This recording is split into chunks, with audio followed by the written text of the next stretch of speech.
marketing efforts for the department. We have a small staff, it's just myself and one other person, so we market all of our varsity sports here at San Diego State. Also work really closely with our sponsorship media rights holder, which is Clearfield currently. So just to give you that little background there. The handout that's going around right now, I just tried to put some really key points on here that I think would be great for you guys to touch on as you're doing the tours, whether it's with incoming prospective students or students that need more information, their parents. These are just some of the heavy hitters, I would say, but if you guys have questions at the end or if there's other information you'd like to know that I can either send out to you guys, definitely let me know. For us, I would say one of the biggest things I would love if you guys could tell the students or prospective students on the tours about is student tickets. So what's great here is that all San Diego State students get in free for every event. So depending on the sport, sometimes they would need a ticket, sometimes they wouldn't, but I have listed out here, so I guess we're starting from the bottom, the way I listed it out. All of our sports at the bottom here, so like soccer, cross country, swimming and diving, a lot of our Olympic sports are free to all fans, so students wouldn't need anything in advance, just like anyone else. Some of our other sports like volleyball, women's basketball, baseball, and softball are ticketed. However, students get in free, but they don't need to pick up a ticket ahead of time. They just bring their red ID. That gets swiped or looked at when they walk through the doors and they get in for free. The two sports that do require students to pick up tickets ahead of time are football and men's basketball.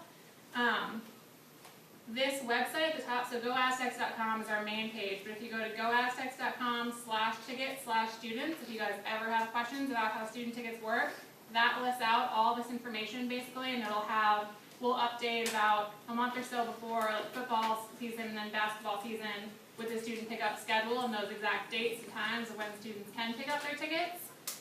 But for football and basketball, we do ask students to pick those up in advance. It makes things a lot easier. As you guys probably know, basketball also, student section typically sells out.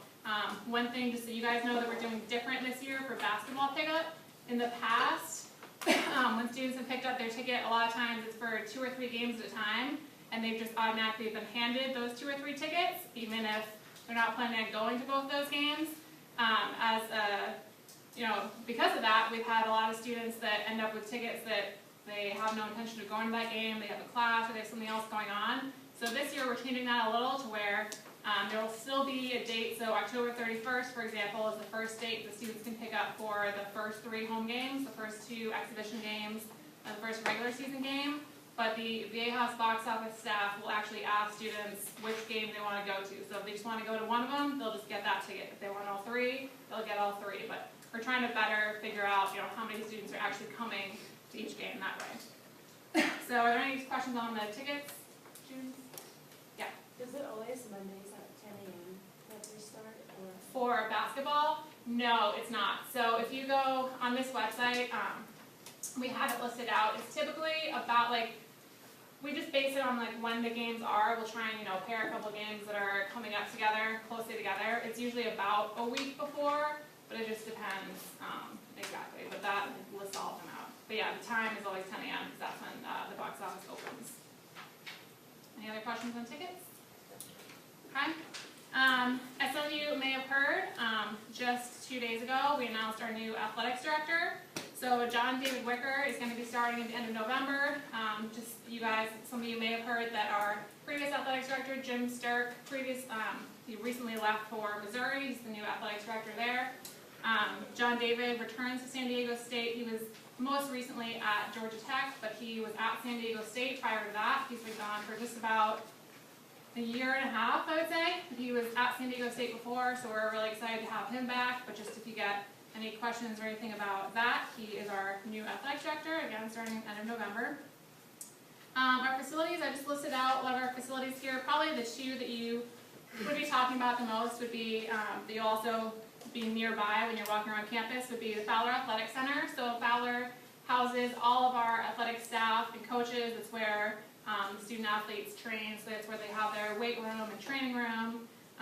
It's really where all of our staff is housed. It's also the lobby in there is the Hall of Fame, so you'll sometimes see people looking around in there. There's a big auditorium, so I know some of you guys may have had a class in there before. Auditorium is used for classrooms, classes, and all different groups that want to rent that out. And right next to it is the new Jam Center, which was finished about a year ago, so it opened in August 2015. It's really new state-of-the-art basketball facility, so it's where both our men's and women's basketball teams practice. They have locker rooms and team lounges in there. It's really nice. It's a great facility that we're able to better our basketball program, so a lot of people may ask questions about that. There aren't currently any public tours of it, like public can't currently get into it, but we're looking at that for the future, of ways for the public to be able to see the Jam Center.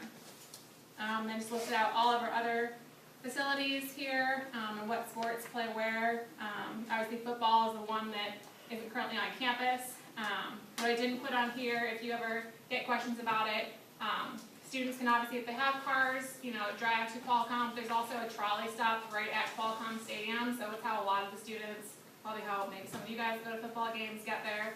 But there's literally a trolley stop right at Qualcomm, so it's also at the end of the stadium, closest to where most of the students sit, like for the student section, so it makes it convenient for them. They listed out just a few fun facts. Just keep in mind, so these are facts going into this academic year, so the 16-17 season. So just keep in mind as you guys get into the spring semester, some of these may be a little outdated, but I just wanted to put some of these on there. We have 32 conference titles. We play in the Mountain West Conference, so we have 32 titles. Since 2012, men's basketball has been sold out for 72 consecutive home games. I'm sure that will continue into this season, so that number will obviously change. And a big one, which I think is really neat, is since 2010, we have the third highest combined football and basketball winning percentage, which is 75.2%, and that's behind only Ohio State and Louisville. So that's a pretty big deal. We have definitely some winning programs here at San Diego State. You guys, even besides football and basketball, probably heard about this fall. Our men's soccer team beat the #1 team in the country at the time, Akron. So we've got a lot of really great stuff going on with a lot of the teams. And then just some recognizable names for Aztec greats that went to school here and went on to the pros. Got a lot of them here listed out, and then Donald Humphrey, the one that I put on here that's still a current student. You guys have probably heard about him recently. On our football team, he recently passed Marshall Fault for the rushing record at San Diego State. He currently leads the nation with rushing yards, over 200 more yards than even the second player behind that, so he's really good.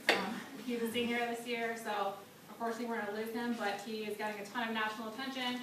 You guys have probably seen some of the Humphrey for Heisman campaign stuff we've been putting up around campus. He's a really exciting player to represent San Diego State. So that's really the key stuff I had. Is there any questions or anything I can help with? Yeah. Is the Humphrey for Heisman campaign, is that something you all do out of your office? Yep, so the stuff that you, like the banners and stuff, that comes out of my office. That's more like the big marketing pieces. Stuff having to do with the media, so like the behind the scenes, like the stuff that I do is more to get the buzz going around, like to get people on the campus, people in the community to really be talking about it, get that buzz going on, and hopefully spread that even outside of San Diego. And then our media relations staff works on more of the facts and stats and getting that out to the media. So getting that out to all the local and national media coverage. They'll put together really detailed stats on him of why he should be considered as a Heisman nomination. Anyone else? Yeah. I just had a question. So if you sell out of, for example, student basketball tickets, I know that we can still purchase them. Can they be purchased at the box office, or can you only purchase them online? They can be purchased at the box office. So usually if there are tickets available, it's typically because one of the opposing teams has returned their ticket, so we always have a certain allotment that's for opposing teams. We actually just within the last hour put out a press release about tomorrow is when single game tickets will go on sale, to the general public to purchase some of those tickets for games where tickets have been returned. So yes, you can do that at the box office. We're also, again, we're trying to get as many students into the arena as possible. So again, that's why we're trying to do have students say which game they're going to. We also it's sort of has to be a perfect science figuring out how many students come, but we tend to actually distribute a few more student tickets than what we have space for, and knowing that there are gonna be some students that don't show up, and we don't want, other students that wanna go to the games not have that opportunity. But yeah, you can, personally purchase that free cost. On a lot of tours, there are students that will ask if they can, like, they want to try out for a D1 sport. I typically direct them to the coach, and then they ask, like, can we go into their office? Because we say, like, that the coach's offices are in the athletic center. Are they allowed to, or do we just tell them to contact the coach? They can contact the coach. For most of the teams, if they would have to have been recruited, whether they, while they were in high school or if they transferred from another school. Typically, if they haven't already been recruited, they're probably not going to be on the team unless it's possibly a walk-on situation. Our one team, rowing, is one team that does typically recruit and look for students when the school year starts. I know they'll go around campus and try and get students that are interested in being on the rowing team.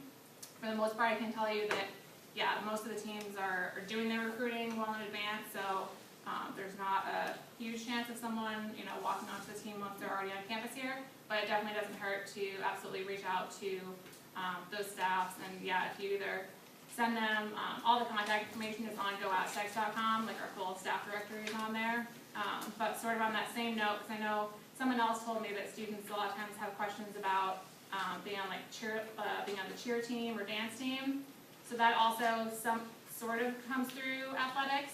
Cheer and dance both have their tryouts typically in I want to say the first week of April is when it was this past year. As soon as those dates are announced, they promote those, they pass out flyers and put it on our website, but that's done a little bit differently, so tryouts are open to anyone. Some of the people that try out are still in high school, some are already a student, but those tryouts are usually in the spring, early April. For the lacrosse field, is it just men's or women's? Lacrosse is just women's. Okay. Yeah. Because it's the men's, it's a club team. It's their club team, yeah.